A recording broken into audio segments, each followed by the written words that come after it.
Okay, so this is a 2016 Jaguar XF. I was trying to find a YouTube video how to take the glass out, but there was no videos. So I'm gonna show you guys how to do it. It's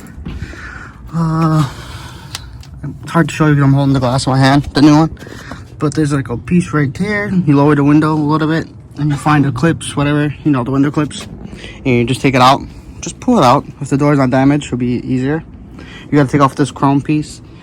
There's a screw right there, and a screw, where's it? Right there.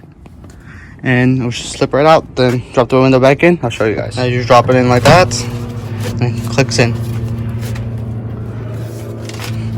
Right now we're struggling a little bit, but it'll fall in place. Alright, windows up and down, up, down.